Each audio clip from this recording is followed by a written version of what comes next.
Coming up today, South Korea says it's willing to discuss the issue of removing sanctions on North Korea if Pyongyang comes back to long-stalled inter-Korean talks. Chinese President Xi Jinping welcomes a Japanese delegation to China, but warns Tokyo about distorting its wartime history. First, Washington's top defense official slams Iraqi forces for cutting and running in Ramadi and letting the city fall into the hands of Islamic State militants. Stay tuned for these stories and more.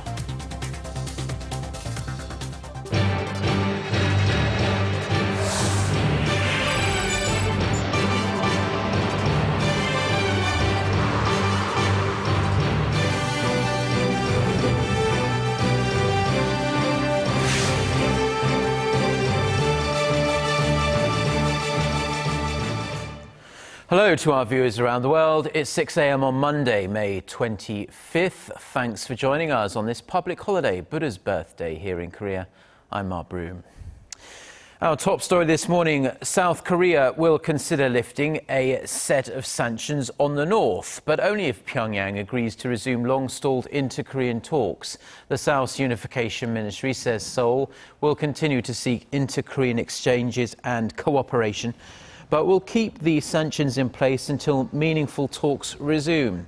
The statement was made on Sunday, the 5th anniversary of the sanctions Seoul imposed on Pyongyang after it torpedoed the South Korean warship Cheonan, killing 46 sailors.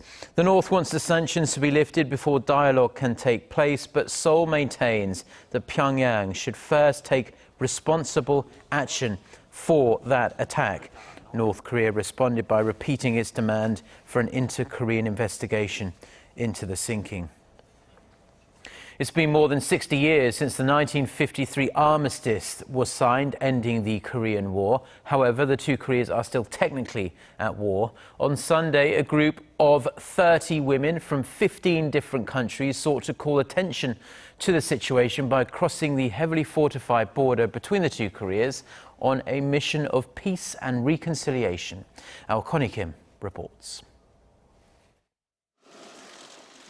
It was a peaceful crossing and a journey they once thought impossible. The so-called Women Cross DMZ group, which includes Gloria Steinem and two Nobel Peace Laureates, marched from Kaesong in the north, along the Gyeonggi line and through the demilitarized zone on Sunday.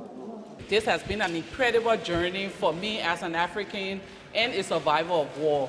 We personally came to North Korea with one-way ticket from Beijing. We are going through Seoul because we didn't think it was going to be possible to cross the DMZ. We've done it. The group set off from China on Tuesday and made their way to North Korea. Speaking about their stay in the north, they said their biggest achievement was citizen-to-citizen diplomacy, communicating with North Korean women and observing their lives. One of the great triumphs of our collective effort here is that we made a statement of purpose, and we were told that if we put in human rights, that it would not be approved by the North Korean group. We put in human rights, and it was approved by the North Korean group, and I think that was an enormous, enormous triumph. But the effort didn't come without some controversy.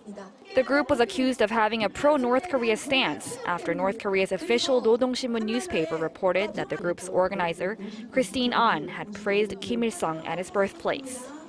An remained silent on the issue, while Steinem said the reports are absolutely not true. Undeterred by the reports and the scorching hot weather, the group resumed their peaceful march into South Korea. These hundreds of women walking towards the Imjingang Park have two goals: to bring attention to the forgotten war and to reunite families and the divided peninsula. Along the way, they sang songs about the unification of the two Koreas. When they arrived at their destination, they were greeted by hundreds of citizens, and they read out a peace declaration confirming their resolve to end the war and bring together those who have been separated for so long. Connie Kim, Arirang News, Paju. Now, staying with North Korea, and recent claims of progress on its nuclear and missile technology have been ratcheting up tensions here on the Korean peninsula. So, our Hwang Sang-yi sat down with Professor John Ikenberry of Princeton University for his views on the North's recent claims and how the international community should deal with the regime. What do you make of the recent claims by North Korea about progress in its nuclear program and its recent testing of the submarine-launched ballistic missile? I'm skeptical, but they clearly are making progress. They've surprised the world at how far they've come already. They've surprised the Chinese as well. So I think they're moving forward, but maybe not quite as quickly as they claim. Secretary Kerry recently warned of more sanctions on North Korea. Do you think this is the right way to go in approaching North Korea at this point in time? You have to send a double message. One is that there is a huge price for what you're doing, but there's also a huge prize, shall we say, for making the heroic steps to try to come back into the international community and make the peninsula nuclear free. Do you see a need for China to play an even stronger role?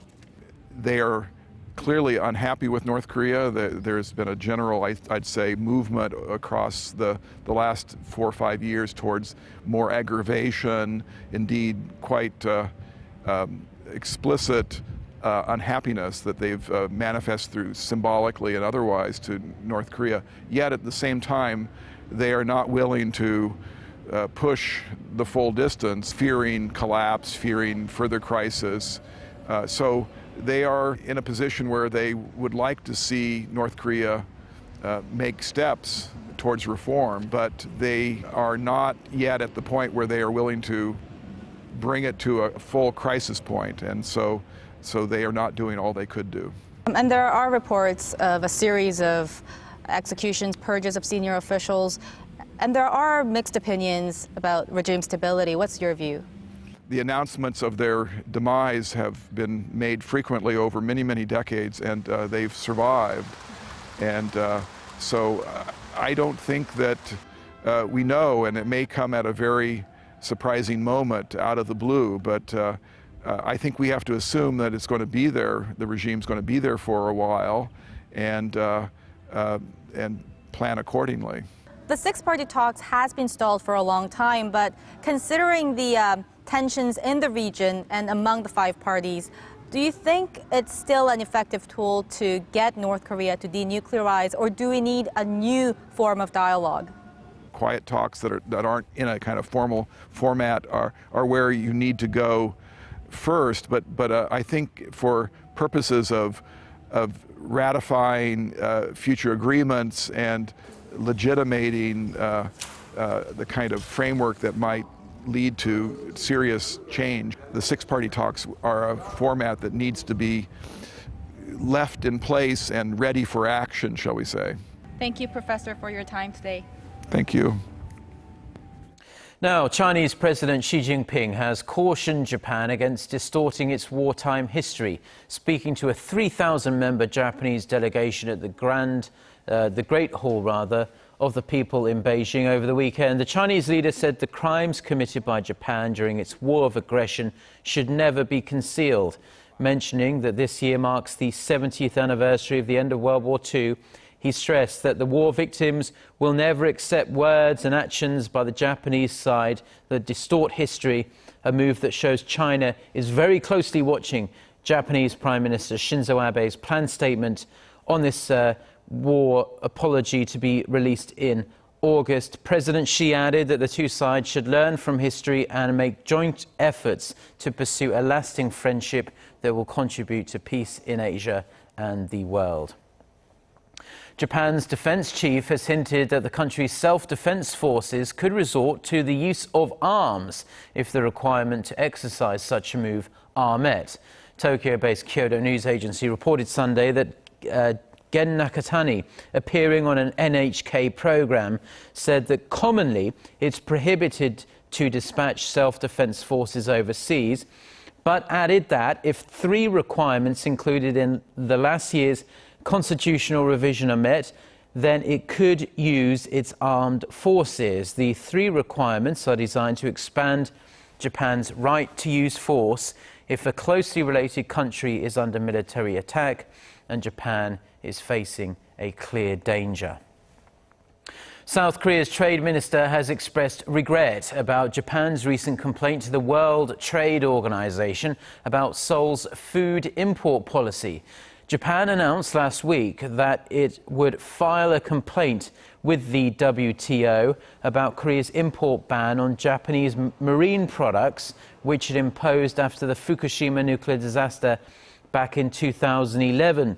The Trade Ministry says Minister Yoon Sang-jik and his Japanese counterpart Yoichi Miyazawa discussed the issue over the weekend. The talks were held on the sidelines of the Asia-Pacific Economic Cooperation meeting in the Philippines. Now, this was the first bilateral meeting of the trade ministers of Korea and Japan in over 2 years.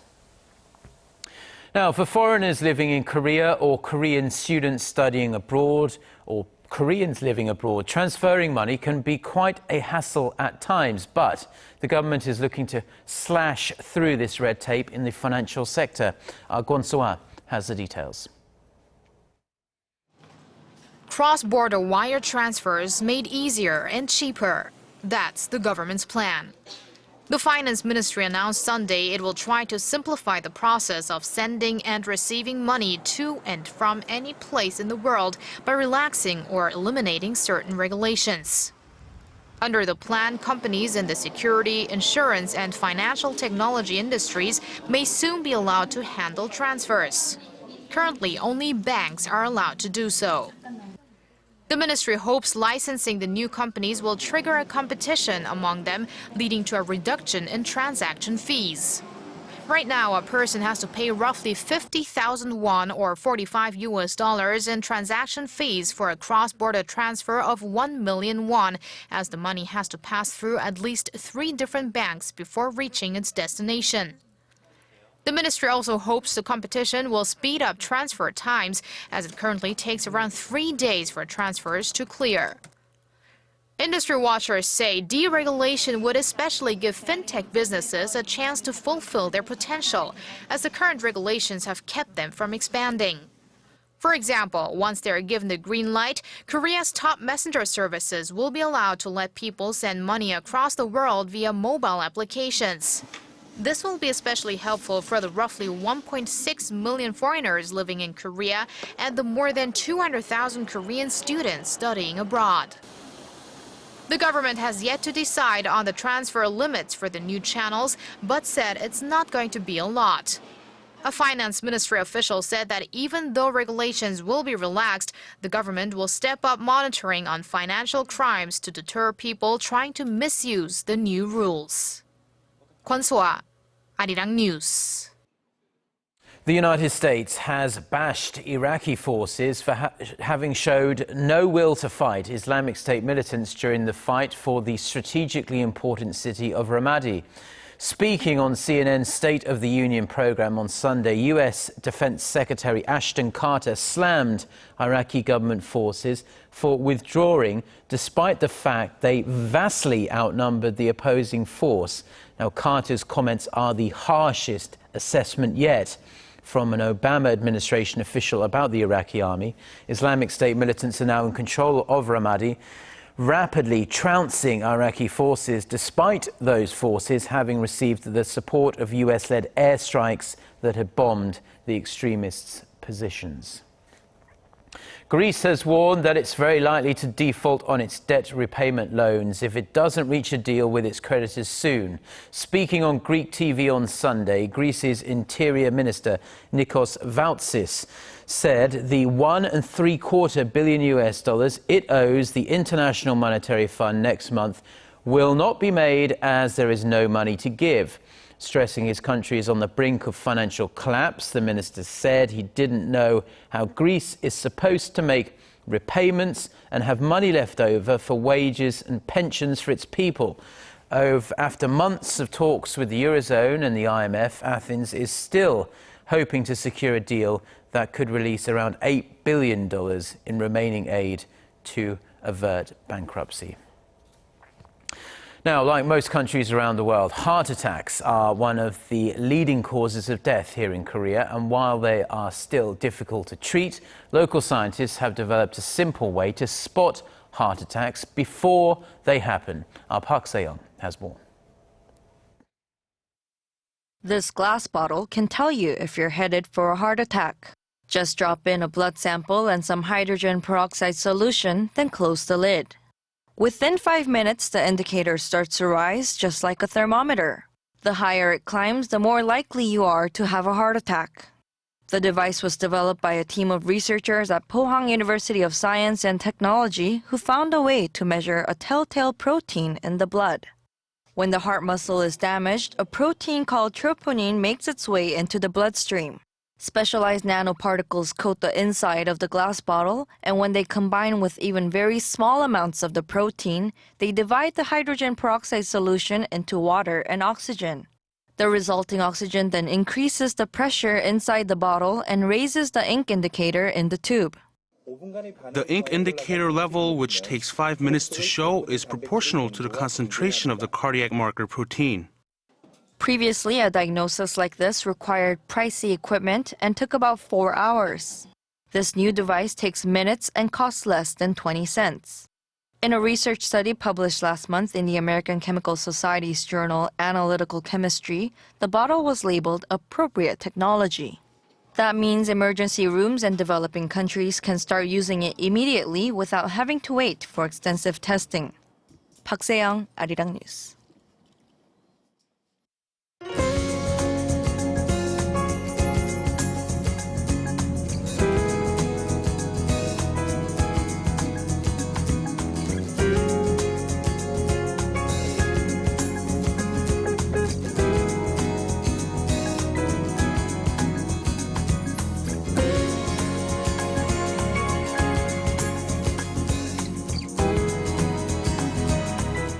Well, that's all we have for now. I'm Mark Broome. Thanks as always for watching. Enjoy Buddha's Day birthday, and we hope to see you at the same time tomorrow. Until then, goodbye.